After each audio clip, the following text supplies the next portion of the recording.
Shalom, berjumpa kembali di dalam program DIK, Depth Insight Growth bersama saya Pendeta Edward Taliwongso. Program ini menyajikan diskusi dan kajian mendalam mengenai tokoh, tema ataupun narasi tertentu di dalam Alkitab. Kita masih melanjutkan seri Pilar Iman Kita dan fokus kita pada saat ini adalah doktrin tentang Anak Allah. Yesus Kristus sebagai tokoh yang paling berpengaruh di dalam sejarah dan juga sebagai tokoh yang kontroversial. Teristimewa pengakuannya bahwa dia adalah anak Allah. Apa maknanya dan bagaimana doktrin ini di dalam dasar-dasar kekristenan yang perlu kita gali melihat dasar-dasar Alkitabiahnya dan bagaimana ajaran ini relevan dalam kehidupan orang Kristen. Saya mengajak sahabat-sahabat sekalian untuk bergabung bersama dengan kami. Saudara yang mengikuti program ini lewat Facebook atau YouTube, disilakan untuk menuliskan komentar yang positif, pikiran saudara, tanggapan saudara, sehubungan dengan topik yang kita angkat pada kesempatan ini. Dan untuk membahas pelajaran kita pada kesempatan ini, kami telah mengundang seorang narasumber. Narasumber kita adalah hamba Tuhan Pendeta Randy Masengi, Magister Teologi, telah menikah dengan Ibu Getsia Kawengian, Sarjana Pendidikan. Keluarga hamba Tuhan ini diberkati dengan 2 orang anak, yaitu Abigail dan Samuel. Dan latar belakang pendidikan hamba Tuhan ini ditamatkan dari Universitas Kelabat pada tahun 2005 dan pada tahun 2021 dari universitas yang sama menamatkan pendidikan S2-nya. Telah melayani kurang lebih selama 15 tahun dan saat ini dipercayakan sebagai Gembala Jemaat Maumbi dan Watutumau di daerah Misi Minahasa Utara dan Bitung. Dengan pengalaman dan juga latar belakang pendidikan hamba Tuhan ini akan sangat menolong saudara dan saya ketika kita akan menggali topik yang sangat menarik ini. Mari kita sapa narasumber kita. Apa kabar Pendeta Randy? Puji Tuhan. Ya. Terima kasih Pendeta boleh menyisihkan waktu sekali lagi bergabung bersama kami di Cornelius Media. Terima kasih. Dan sahabat-sahabat di rumah tetaplah bersama dengan kami karena setelah yang satu ini kita akan kembali bersama dengan narasumber kita Pendeta Randy Masengi. Tetap di program DIK, Depth Insight Growth. Diskusi dan kajian mendalam mengenai tokoh, tema, atau cerita tertentu di dalam Alkitab. Memberikan motivasi dan bimbingan untuk menggunakan metode yang tepat dalam membaca Alkitab. Selalu saksikan program Depth Insight Growth setiap hari Jumat pukul 19 waktu Indonesia Tengah di YouTube channel Cornelius Media, Bridge to the Truth. Kembali lagi bersama dengan kami di dalam program DIK, Depth Insight Growth, di mana kita mempelajari Alkitab secara mendalam untuk memperluas wawasan dan mengharapkan terjadi pertumbuhan kerohanian. Sahabat-sahabat di rumah, sebelum kita membaca kitab suci, mari kita berdoa. Bapa Tuhan kami, terpujilah Engkau oleh karena kasih sayang, pertolongan Tuhan selalu menjadi bagian kami. Terima kasih oleh karena Engkau mengutus anak-Mu untuk menjadi juru selamat kami. Saat ini ketika kami akan mempelajari tentang anak Allah, kiranya kuasa Roh Suci menaungi hamba-Mu Pendeta Randy Masengi yang akan menuntun di dalam diskusi ini. Di dalam nama Yesus kami sudah berdoa. Amin. Saya mengajak sahabat-sahabat di rumah untuk boleh bergabung bersama dengan kami. Kita membuka Alkitab kita yang menjadi landasan diskusi kita di dalam Lukas pasal 1 ayatnya yang ke-35. Jawab malaikat itu kepadanya, Roh Kudus akan turun atasmu dan kuasa Allah yang Maha Tinggi akan menaungi engkau. Sebab itu, anak yang akan kau lahirkan itu akan disebut kudus, anak Allah. Demikianlah bacaan kitab suci yang menjadi landasan diskusi kita dan mari kita langsung kepada narasumber kita. Baik Pendeta, kita sekarang sudah tiba pembahasan tentang Allah anak ya. Dan mungkin yang perlu kita ketahui sebagai pendahuluan, di dalam doktrin kealahan, oknum yang kedua dari kealahan ini seringkali disebut sebagai anak Allah. Apakah ada penjelasan Alkitab sehubungan dengan terminologi itu? Bagaimana Pendeta melihat hal ini? Baik, terima kasih. Jadi kita melihat di sini bahwa penggunaan istilah atau terminologi anak Allah dalam Alkitab itu merujuk kepada Allah. Ada beberapa ayat yang akan kita lihat pada saat ini. Ayat yang pertama yang sudah dibacakan sebagai ayat tema atau pengantar dalam diskusi ini. Dalam Lukas 1 ayat 32 sampai 35. Di sana firman Tuhan berkata, ia akan menjadi besar dan akan disebut anak Allah yang maha tinggi. Dan Tuhan Allah akan mengaruniakan kepadanya tahta Daud, bapa leluhurnya. Kemudian ayat 35.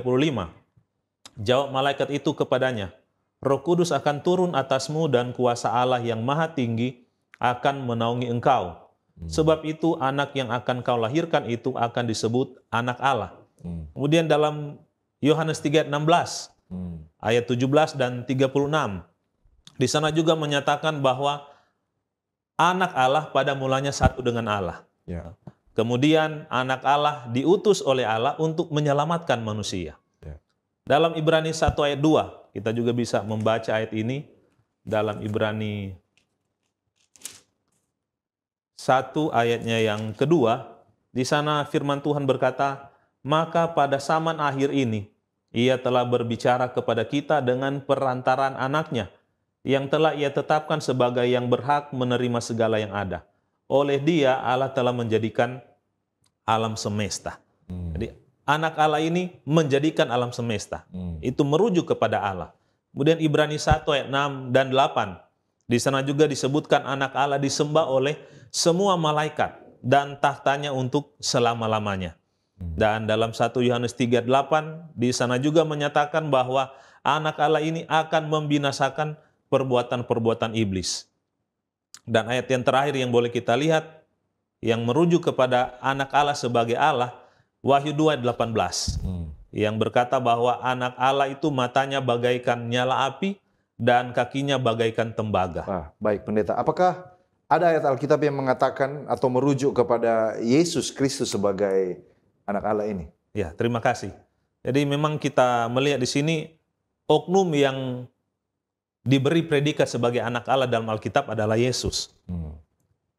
Ayat yang pertama yang boleh kita lihat dalam Markus 1 ayat yang pertama. Di sana sangat jelas penulis kitab Mazmur mengatakan, inilah permulaan Injil tentang Yesus Kristus, anak Allah.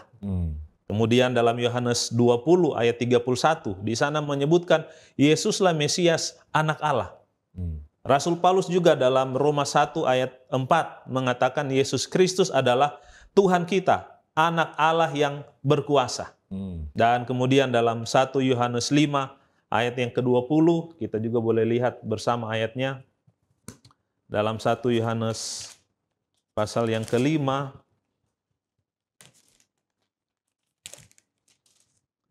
ayatnya yang ke-20. Akan tetapi kita tahu bahwa anak Allah telah datang dan telah mengaruniakan pengertian kepada kita, supaya kita mengenal yang benar, dan kita ada di dalam yang benar, di dalam anaknya Yesus Kristus. Dia adalah Allah yang benar dan hidup yang kekal. Jadi jelas ayat-ayat ini menyatakan bahwa Yesus Kristuslah adalah anak Allah yang dimaksudkan. Oke, jadi kita punya banyak sekali ya sebenarnya ya, bahwa gelar khusus ini merujuk kepada Yesus Kristus hubungan dengan predikat kealahannya. Ya. Dan kalau apakah ada kesaksian dari pihak-pihak lain kira-kira di dalam Alkitab, pihak-pihak yang mengakui bahwa Yesus adalah benar-benar anak Allah? Bagaimana pendeta melihat pertanyaan ini? Terima kasih. Jadi tentunya harus ada yang mengakui Yesus sebagai anak Allah, bukan hanya satu atau dua pihak. Dan ada beberapa pihak yang kita dapat lihat di sini. Yang pertama adalah Allah Bapa sendiri. Kalau kita membaca dalam Matius 3:17, peristiwa Yesus dibaptiskan, setelah dia keluar dari air, ada suara dari sorga, dari Allah Bapa sendiri yang berkata, inilah anakku yang kukasihi. Kemudian ada malaikat Gabriel, ketika dia membawa kabar kepada Maria bahwa dia akan mengandung, ayat yang sudah kita bacakan tadi dalam Lukas 1 ayat 32 dan 35, bahwa anak yang kau lahirkan itu akan disebut kudus, anak Allah. Kemudian yang berikutnya juga iblis. Nah, kita tahu asal mula dari iblis ini, dia adalah malaikat terang sebelumnya di sorga, Lucifer. Dan ketika dia mencobai Yesus di padang gurun, dia menyebutkan dalam Lukas 4 ayat 3, jika engkau anak Allah. Ini kata jika ini sebenarnya menunjukkan bahwa dia yakin Yesus adalah anak Allah. Dan kemudian juga selain iblis, malaikat-malaikat jahat atau setan-setan Dalam Lukas 4 ayat 41 ketika Yesus menyembuhkan banyak orang, mengusir setan-setan dalam tubuh orang-orang yang disembuhkan, iblis-iblis ini keluar dari tubuh manusia itu dan berkata, "Engkau adalah anak Allah." Mereka tahu bahwa ia atau Yesus adalah Mesias. Kemudian Yesus Kristus sendiri dalam kata-kata ketika dia duduk bersama dengan murid-murid dalam perjamuan terakhir, dalam khotbahnya kepada murid-murid, dalam Yohanes 14 ayat 28, nah kita boleh baca juga ayatnya untuk memberikan lebih banyak keterangan. Yohanes 14 ayat 28.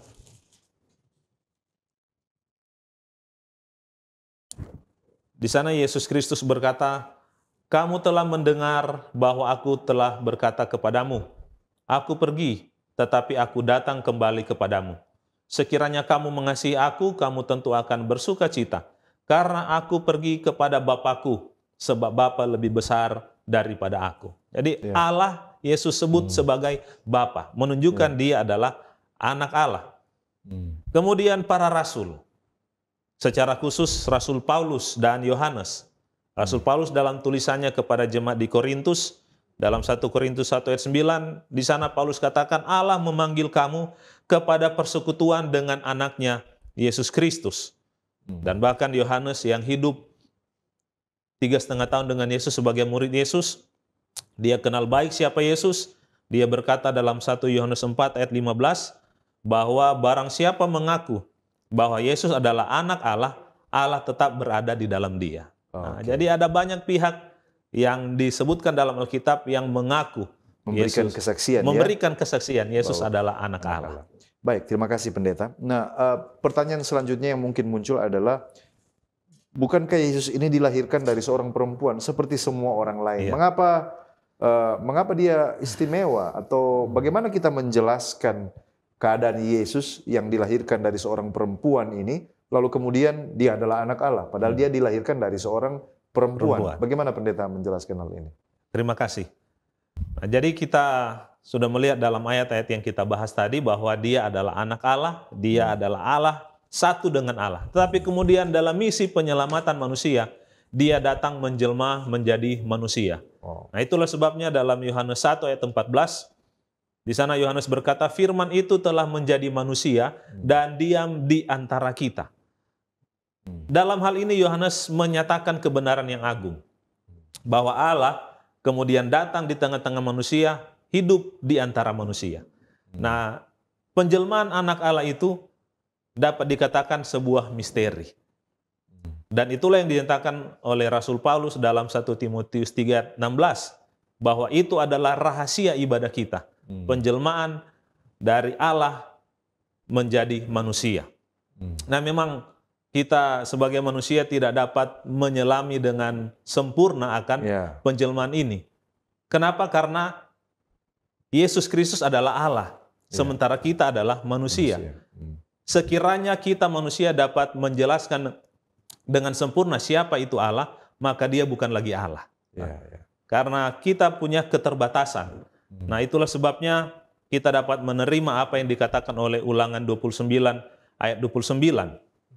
Bahwa hal-hal yang tersembunyi ialah bagi Tuhan Allah kita, tetapi hal-hal yang dinyatakan ialah bagi kita dan bagi anak-anak kita sampai selama-lamanya. Jadi walaupun itu misteri, tidak dapat dipahami dengan sempurna, tetapi firman Tuhan memberikan penjelasan.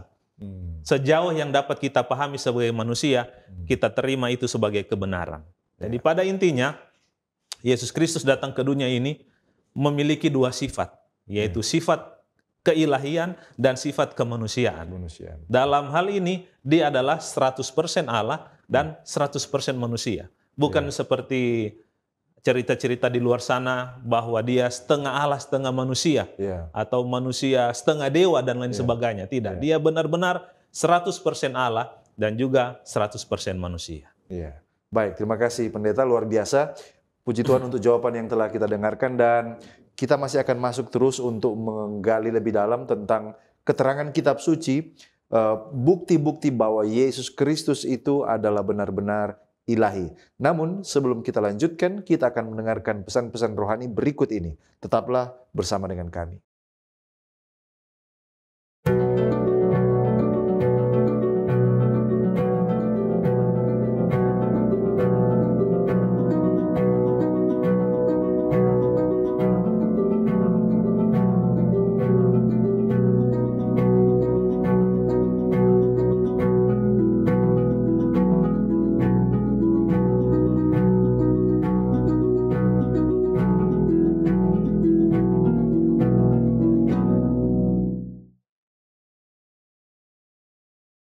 Masih di program DIK, Depth Insight Growth, dan tadi kita sudah mendengarkan beberapa informasi pendahuluan yang akan mempersiapkan kita untuk masuk lebih dalam menggali tentang doktrin Allah anak dan oknum kedua dari kealahan ini.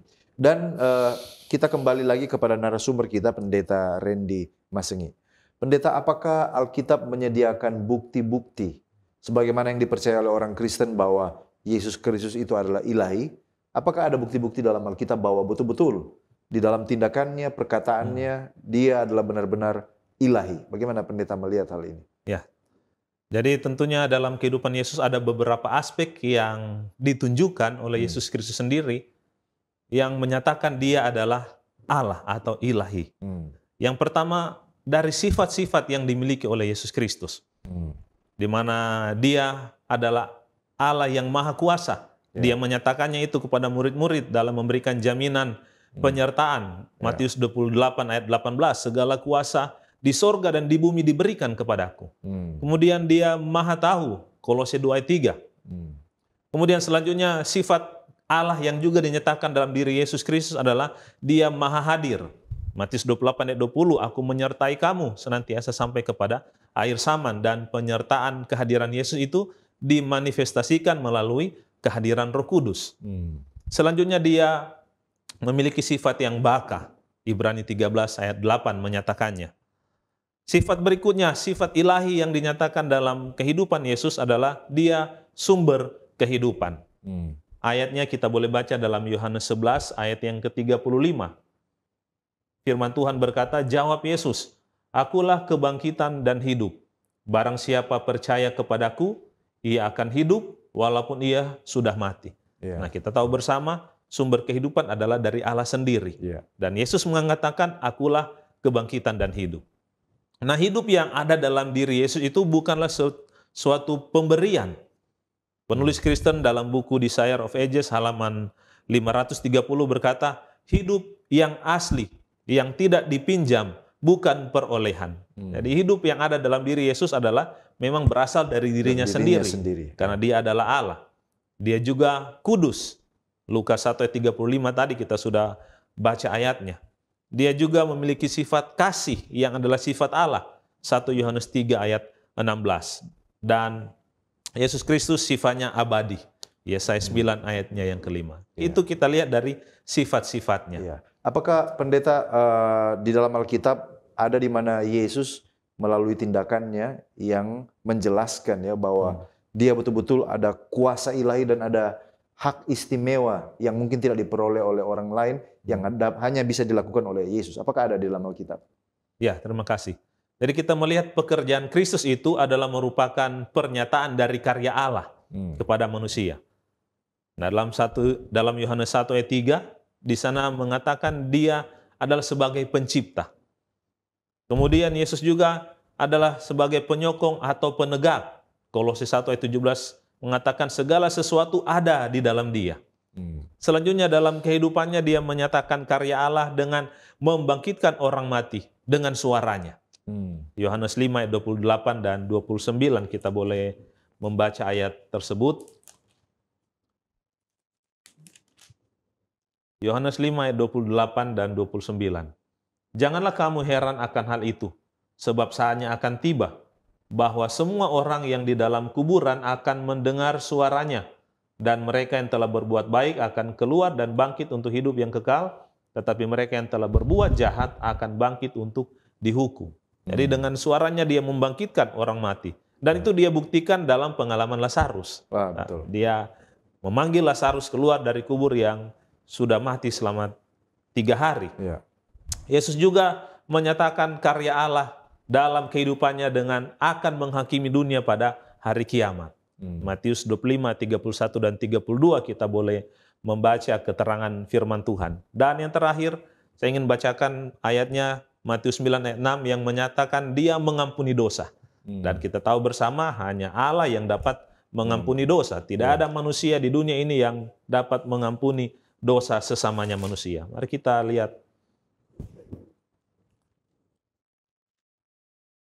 Dalam Matius 9 ayatnya yang ke-6.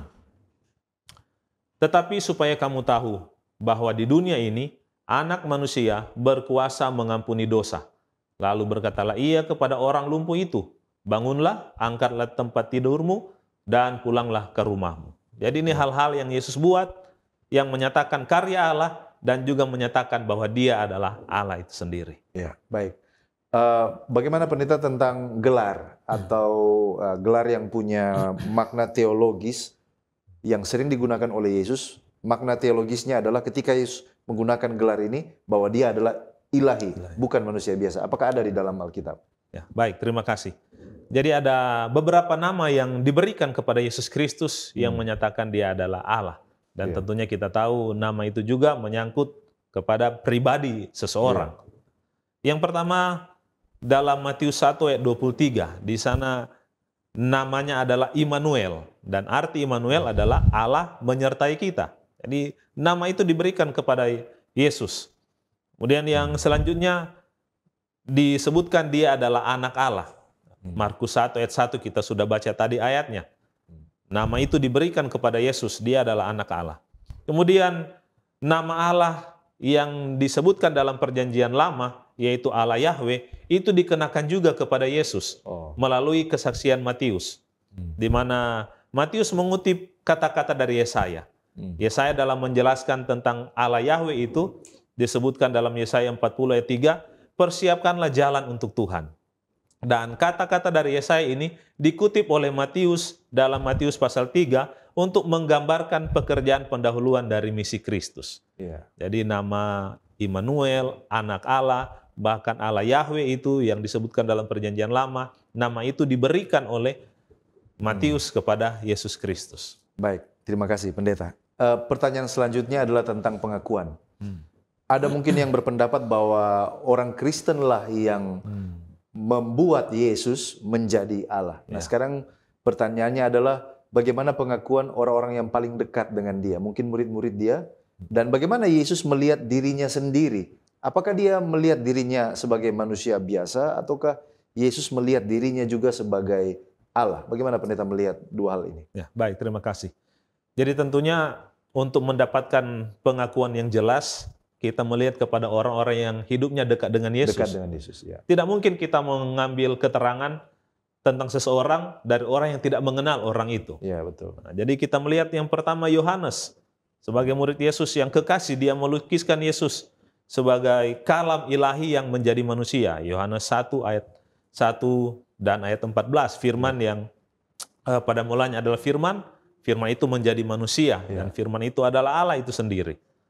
Kemudian Thomas, dia juga mengaku Yesus yang ketika Yesus bangkit, dia mengatakan kepada Yesus, Tuhanku dan Allahku. Itu dalam Yohanes 20 ayat 28.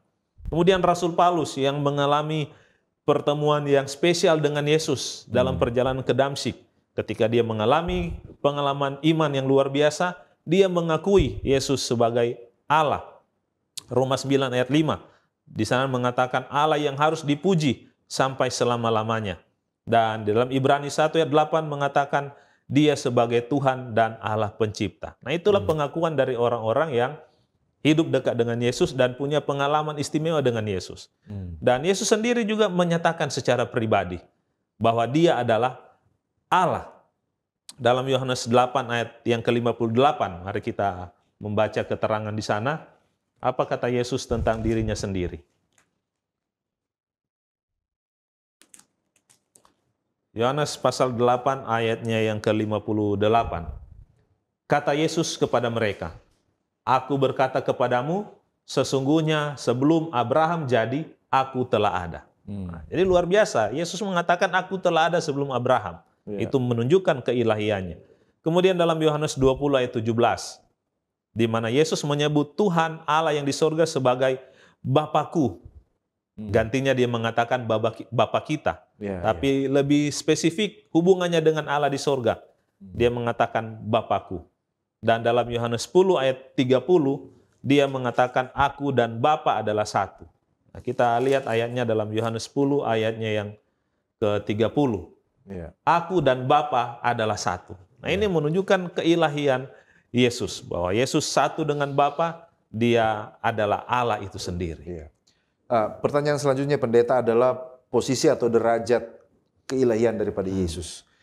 Di banyak mitologi ada Allah yang lebih unggul, ada Allah yang kelas 2 atau kita sebut lesser God. Bagaimana dengan Yesus Kristus ini dibandingkan dengan Allah Bapa? Apa informasi Alkitab sehubungan dengan pertanyaan ini? Oke, terima kasih. Jadi di sini kita melihat bahwa Yesus yang adalah Allah, dia itu setara dengan Allah Bapa. Kesetaraannya itu sama. Yang membedakan adalah dalam fungsi dan tugas. Tetapi dalam tingkat kealahan dia setara dengan Allah Bapa tentunya. Ada beberapa momen yang menyatakan kesetaraan Yesus dengan Allah Bapa. Yang pertama dalam pembaptisan. Di sana Yesus berkata dia adalah satu atau sama dengan Bapa. Kemudian dalam doa ucapan syukur kerasulan 2 Korintus 13 ayat 14, di sana Rasul Paulus menyamakan Yesus dengan Allah Bapa. Kemudian juga dalam nasihat perpisahan yang Yesus sampaikan kepada murid-murid, dia juga mengatakan dia satu dengan Bapa, sama, setara dengan Bapa. Dan dalam 1 Korintus 12 ayat 4 sampai 6, ketika Rasul Paulus memberikan perincian tentang karunia-karunia roh, di sana juga Paulus menyatakan bahwa Yesus setara dengan Allah Bapa. Bahkan secara khusus dalam Ibrani 1 ayat 3, di sana menggambarkan bahwa Yesus Kristus adalah gambar wujud Allah. Dan ayat yang paling jelas yang menyatakan bahwa kesetaraan Yesus dengan Allah, yaitu kata-kata Yesus sendiri. Saya ingin bacakan dalam Yohanes 14 ayatnya yang ke-9. Yohanes 14 ayat yang ke-9. Kata Yesus kepadanya, "Telah sekian lama aku bersama-sama dengan kamu, Filipus, namun engkau tidak mengenal aku. Barang siapa telah melihat aku, ia telah melihat Bapa. Bagaimana engkau berkata, tunjukkanlah Bapa itu kepada kami?" Dengan jelas Yesus berkata, kalau sudah melihat dia, maka mereka sudah melihat Bapa. Menunjukkan kesetaraan satu derajat antara Yesus dan Allah Bapa yang di sorga. Baik, terima kasih pendeta. Jadi kita sudah mendengarkan kesaksian baik dari orang terdekat, bahkan pengakuan Yesus sendiri. Nah, apakah kita menemukan bahwa di dalam Alkitab Yesus itu diperlakukan sebagai Allah, atau dengan kata lain disembah sebagai Allah? Apakah ada bukti-bukti Alkitab yang mencatat tentang hal ini? Oke, baik, terima kasih. Mari kita membaca dalam Matius 28 ayat yang ke-17. Matius 28 ayat yang ke-17, di sana mengatakan, ketika melihat dia, mereka menyembahnya, tetapi beberapa orang ragu-ragu. Jadi manusia menyembah Yesus, karena mereka, terlebih khusus murid-murid, menyembah Yesus karena mereka tahu dia adalah Allah. Kemudian dalam Ibrani 1 ayat 6, mengatakan semua malaikat Allah harus menyembah dia. Ini menunjukkan bahwa Yesus sebagai Allah dan layak disembah. Lebih tinggi daripada lebih tinggi dari malaikat, karena malaikat yang menyembah.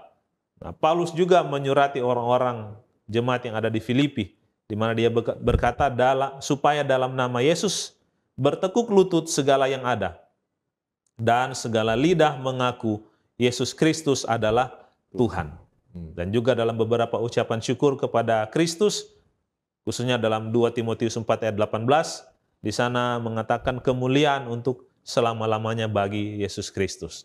Jadi ayat-ayat ini memberikan gambaran dan penjelasan bahwa Yesus Kristus dia disembah sebagai Allah, baik oleh manusia maupun oleh malaikat-malaikat kudus. Baik, terima kasih pendeta. Jadi sudah cukup banyak bukti yang kita lihat tadi ya, pengakuan dan bagaimana Yesus mendemonstrasikan kuasanya, pengakuan orang-orang terdekat, bahkan pengakuan Yesus sendiri, bahkan dia juga diperlakukan atau disembah sama seperti Allah. Nah, menjadi pertanyaannya adalah mengapa kadang-kadang Yesus perlu menunjukkan sifat keilahiannya pada waktu dia menjadi manusia?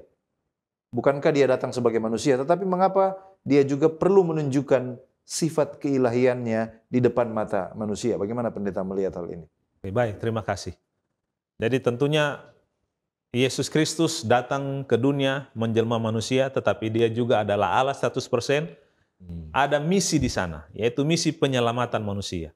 Nah, ketika dia menunjukkan sifat-sifat ilahinya dalam kehidupannya di dunia ini, Yang pertama tujuannya adalah untuk memperdamaikan manusia dengan Allah. Ya. Nah, kita tahu bersama ketika manusia berdosa, dia terpisah dengan Allah, dia menjadi seteru Allah. Ya. Tetapi ketika Yesus datang ke dunia ini, dia menjadi manusia tetapi juga adalah Allah, memperdamaikan manusia dengan Allah. Manusia yang berdosa tidak mampu melihat Allah secara langsung, tetapi melalui diri Yesus Kristus, manusia bisa melihat Allah. Itulah sebabnya dalam Yohanes 14 ayat 9, ayat yang sudah kita baca tadi, Yesus berkata kepada murid-muridnya, barang siapa telah melihat aku, ia telah melihat Bapa. Dengan demikian manusia berdosa bisa diperdamaikan dengan Allah dan melihat Allah dalam diri Yesus Kristus. Ya. Kemudian yang kedua, mengapa Yesus Kristus menunjukkan sifat ilahinya dalam kehidupannya di dunia ini adalah untuk menyatakan kasih Allah kepada manusia. Dan kita melihat di sini dalam misi penyelamatan manusia, dia sebagai juru selamat, dia menunjukkan kehidupan yang penuh kasih sayang, begitu perhatian kepada orang-orang yang menderita. Di mana Yesus yang diutus oleh Bapa, dia memberikan kesembuhan, dia memulihkan keadaan manusia yang penuh dengan kelemahan dan penderitaan, bahkan dia mengampuni dosa-dosa manusia. Ini semua dia lakukan karena dia memiliki sifat keilahian dalam dirinya. Namun satu hal yang harus kita ingat bahwa walaupun dia itu ilahi, dia itu Allah 100%, tetapi dia tidak pernah menggunakan kuasa keilahiannya untuk menolong dia melepaskan diri dari kesulitan dan penderitaan yang dia alami. Dia tidak semaunya saja untuk menggunakan kuasa ilahinya untuk melepaskan diri dari penderitaan, untuk melepaskan diri dari kesulitan. Dia tetap menjalani kehidupannya sebagai manusia. Jadi kita harus memahami dengan benar bahwa Yesus Kristus, dia adalah satu dalam tabiat, satu dalam sifat, satu dalam maksud dan tujuan dengan Allah. Dan dia adalah benar-benar Allah. Baik, terima kasih Pendeta. Pertanyaan selanjutnya adalah keilahian yang dibungkus di dalam sifat-sifat kemanusiaan. Mungkin banyak orang yang bertanya, apakah Yesus manusia sama seperti saya, darah dan daging seperti saya? Bagaimana Alkitab mengajarkan kepada kita tentang kemanusiaan daripada Yesus Kristus itu? Oke, terima kasih. Nah, ada beberapa hal yang dapat kita lihat yang menunjukkan bahwa Yesus itu juga adalah manusia 100%. Dia sama dengan kita, dia tidak ada istimewanya. Yang istimewanya adalah dia lahir secara khusus karena melalui kuasa Roh Kudus. Tetapi kemudian proses selanjutnya adalah sama dengan kehidupan manusia pada umumnya. Yaitu yang pertama, dia lahir sebagai seorang manusia. Galatia 4 ayat 4, di sana Rasul Paulus berkata, Allah mengutus anaknya yang lahir dari seorang perempuan. Dan dalam Filipi 2 ayat 7 dan 8, di sana dikatakan Kristus mengambil rupa seorang manusia dan dalam keadaan sebagai manusia. Jadi lewat kelahirannya menyatakan bahwa dia lahir sebagai manusia sama seperti kita. Kemudian setelah dia lahir, dalam perkembangannya, dia mengalami proses perkembangan manusia yang normal. Tidak ada yang dari lahir kemudian langsung loncat jadi dewasa karena keilahiannya. Tidak, tapi dia menjalani proses alamiah. Yesus tunduk kepada hukum yang berlaku dalam pertumbuhan manusia. Dalam Lukas 2 ayat 40 dan 52, di sana memberikan informasi anak itu bertambah besar, menjadi kuat, dan penuh hikmat, menunjukkan pertumbuhan alamiahnya sebagai manusia. Nah, dalam hal ini, Ibrani 2 ayat 14 dikatakan Yesus menjadi manusia dalam darah dan daging. Jadi sama seperti kita. Tidak ada istimewanya karena dia ilahi, kemudian di dalam dirinya terbuat dari bahan-bahan yang berbeda dengan kita, unsur-unsur yang berbeda. Tidak, dia terbuat dari darah dan daging seperti kita. Dan secara fisik dan mental, dia juga sama dengan kita manusia. Dia merasa lapar, dia merasa haus, dia letih dan cemas. Itu informasi yang kita boleh baca dalam Matius 4 ayat 2, Yohanes 19 ayat 28, dan beberapa ayat yang lain. Jadi sangat jelas perkembangannya sebagai manusia. Dan kemudian di dalam dia menjelma menjadi manusia, dia tidak mengambil bentuk yang lain daripada selain tubuh manusia. Karena dia menjadi serupa dengan daging yang dikuasai oleh dosa. Kita dapat baca dalam Roma 8 ayatnya yang ketiga. Roma 8 ayat yang ketiga, firman Tuhan memberikan informasi. Sebab apa yang tidak mungkin dilakukan hukum Taurat karena tak berdaya oleh daging, telah dilakukan oleh Allah dengan jalan mengutus anaknya sendiri dalam daging yang serupa dengan daging yang dikuasai dosa karena dosa.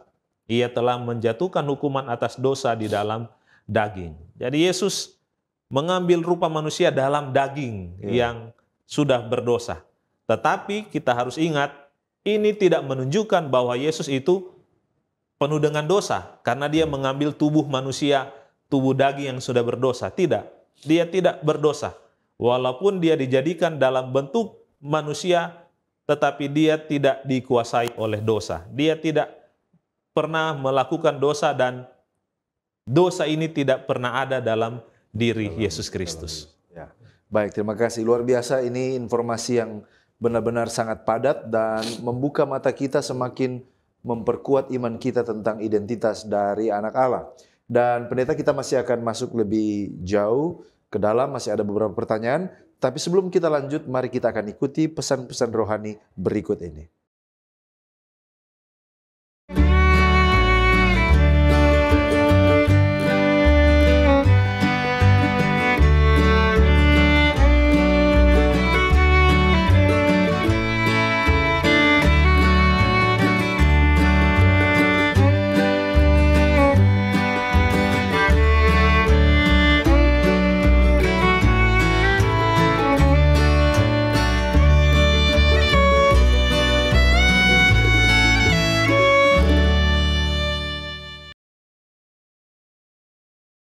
Kita kembali lagi di dalam program DIK, dan bagi sahabat-sahabat yang baru bergabung, topik yang menjadi fokus kita pada episode ini adalah mempelajari tentang doktrin anak Allah atau oknum kedua dari kealahan.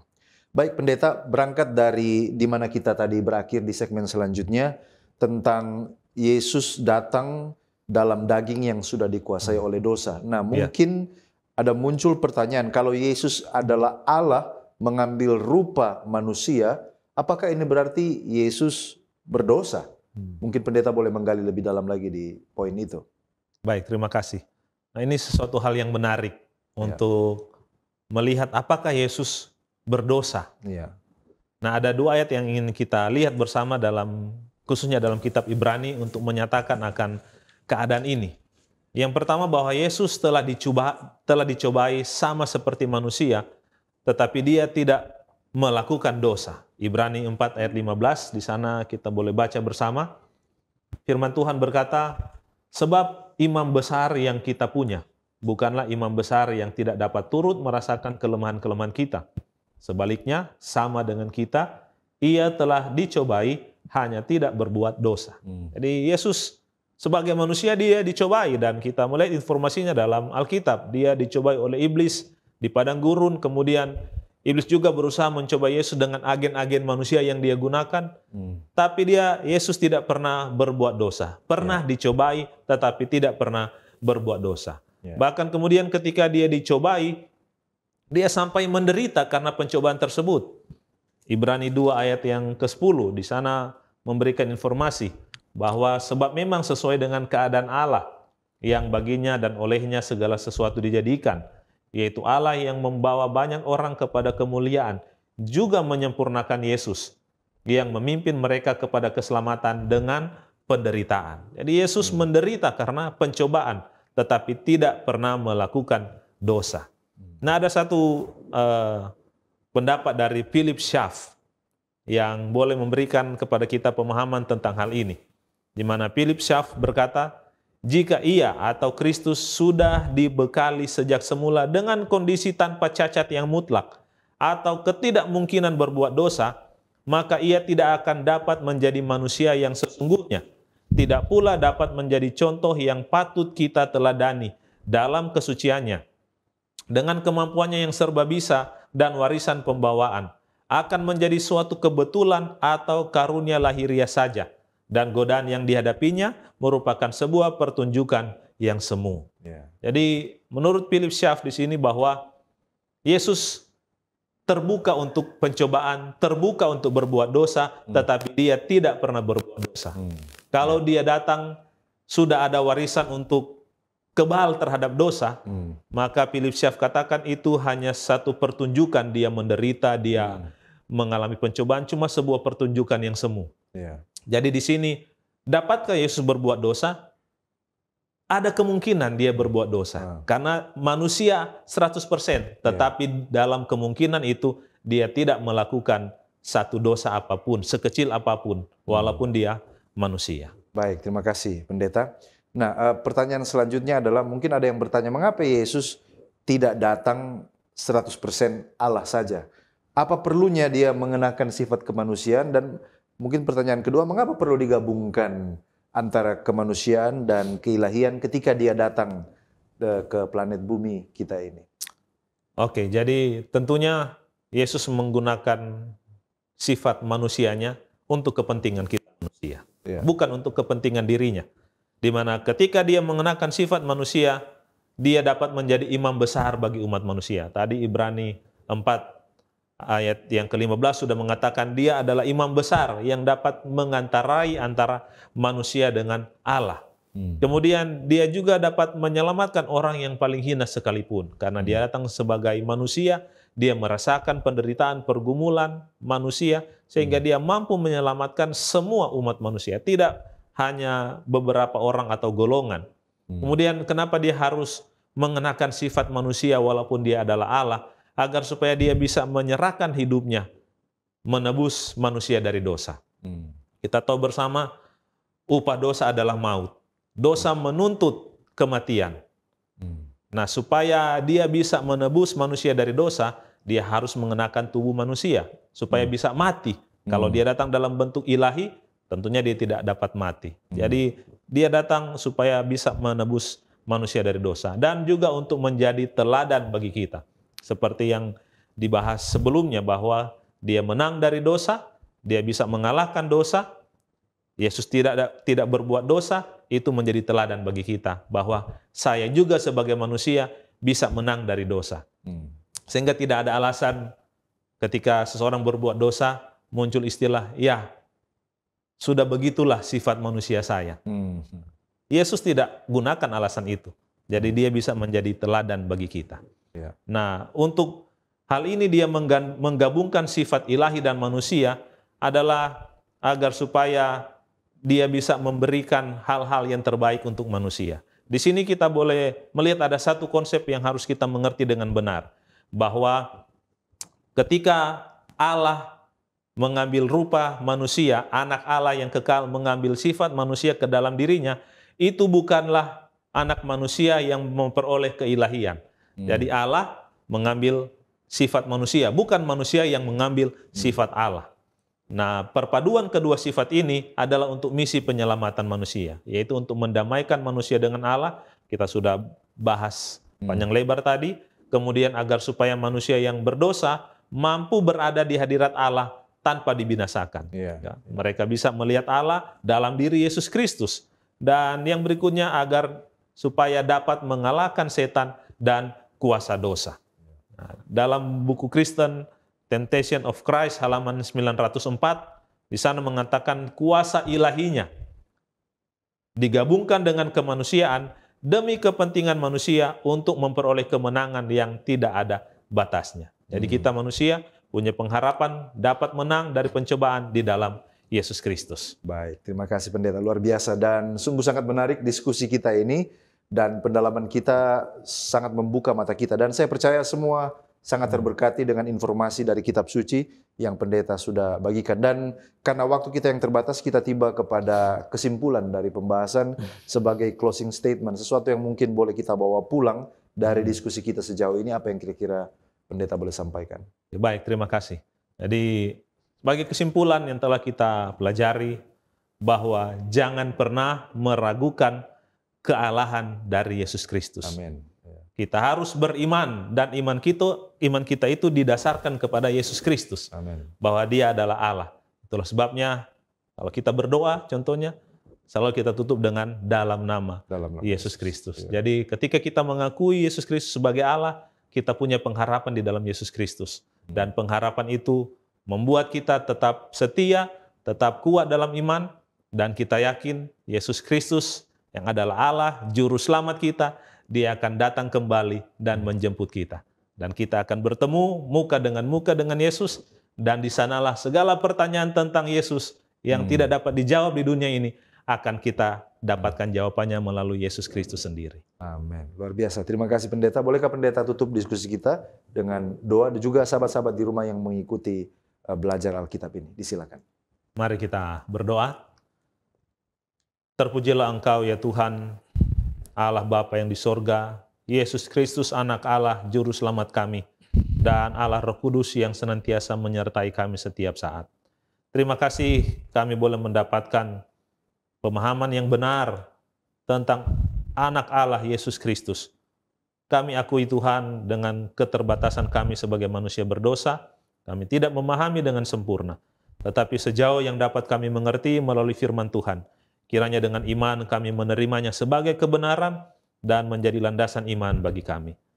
Saat ini hamba-Mu berdoa buat para sahabat yang menyaksikan akan program ini di mana saja mereka berada. Tuhan berkati dalam kehidupan mereka. Yesus Kristus sebagai sumber kehidupan akan mengaruniakan berkat-berkat itu. Kesehatan, kekuatan, perlindungan, dan keamanan Tuhan karuniakan bagi para sahabat kami yang menyaksikan program ini.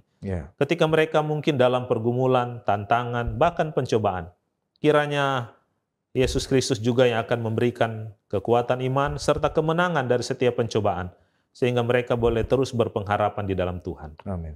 Memberkati kehidupan kami semua ya Tuhan, kiranya berkat-berkat sorga, berkat jasmani, berkat rohani terus Engkau karuniakan.